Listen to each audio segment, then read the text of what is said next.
Hey guys! Welcome. Before and after. This will be a detailed tutorial. Now let's get these eyebrows snatched and chiseled. You will use that spoolie, making sure your eyebrow hairs are laid flat and in position to receive the product that you will be putting on top. Go ahead and grab your favorite pomade. I love Anastasia Beverly Hills. I'm using the color Ebony, starting in the middle of that brow bone, dragging your tail to where it should end. It should not pass where my spoolie is laying. No clowns allowed, okay? Now we are going on the top, making sure that that tail is linked to the top line that you drew to the bottom line. And you're going to do the same thing on the second side as well. This is great for thin eyebrows, thick eyebrows. It doesn't matter what size your eyebrow is, because the key is using a little bit of product. You always want to check right here. Your eyebrows should be shaped and carved the way that you want them to be. Go on ahead, girl. Fill those brows. Now you will see I am not dipping and going back, dipping and going back. No. Whatever you dip, whatever you take, this product right here, oh, it's a beast. So you do not need a lot of product. I promise you, a little goes a long way. Take your time on your front squares. Make sure that your squares do not look like squares. You want them to look as natural as possible. Now, let's face it. We all know, we all drawing, we all coloring, we all filling, we all doing a whole bunch of stuff with these brows here.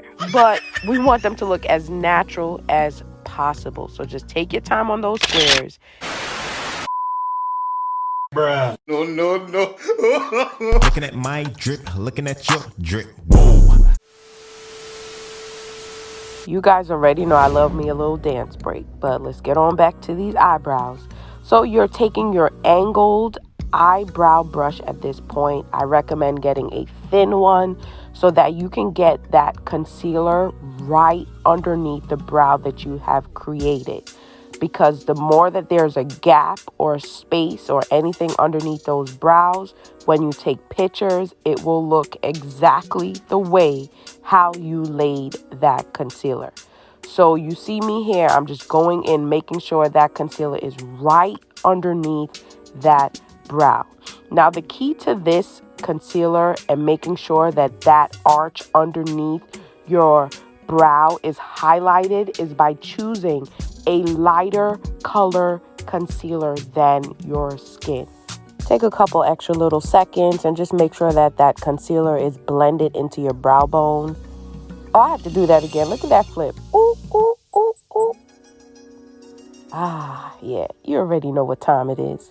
So, of course, we're just going to look at those brows, use that spoolie, make sure everything is set. And I think this is key right here to actually look. Are your eyebrows the same size? Is one bigger than the other? Is one a little bit more snatched than the other one? That's the time you take. So we're zoomed in a little bit closer. As a beginner, I say to grab a concealer that is closest to your skin tone to define the beginning stages of your brow. You want to make sure that your brow is looking as natural as possible. And we're taking a little bit of time here just to show my channel some love. Go on ahead and hit that subscribe, that like, that notification, and share. And let's go on ahead and get on to finishing up these brows. This part right here is the game changer, guys. As a beginner, get that natural brow look at the front. Turn that brush vertically and push slightly into the front of your brow. Take a look. What do you need to do? What do you need to change? And as you can see here, I'm just getting a cleaner look on the top. Did I go back into my product? No, I did not. Use what you have. I am telling you, as I've told you before, a little product goes a long way when you want to get your brows as natural as possible. So as you see here, this is the only time I added, just putting it in the middle where there was absolutely no product at all. Now, because this is a eyebrow tutorial video, I did not spend a lot of time on my eyelids, but as I have always said, you want to take time to at least bring some type of blending into the picture when it comes to getting that concealer to almost melt into your skin. You want to just get a fluffy brush, as you're seeing me do here, and just push the product in as much as you possibly can to just get a natural look on your eyes. Now, I would not leave my eyelids like this, but you'll see in a little bit what I will do as well, just to give it a little bit more of a blend. Now, this part right here is optional, but it just spruces your eyebrows just a bit more.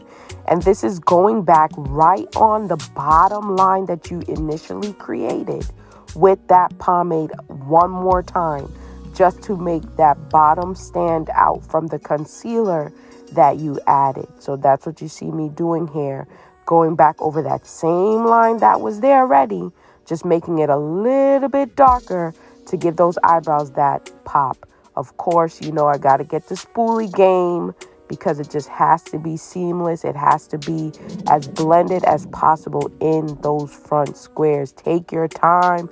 Take your time. I do not want to see Nike checks anymore, ladies. I do not want to see that. I want to see a nice blend. Another optional step is using that NYX Control Freak. I say optional because, of course, you don't need it, but you want your eyebrows to stay in place all day long. You want, when you mistakenly brush over that eyebrow, that your pomade is not a mess. This is what's going to do it. This is what I was talking about earlier for those eyelids. Getting a transition color is huge when it comes down to getting that brow to concealer to eyelids look seamless. And I love using the shade Saddle from M.A.C eyeshadow palettes. And remember, if you do not have time to blend, you do not have time for makeup.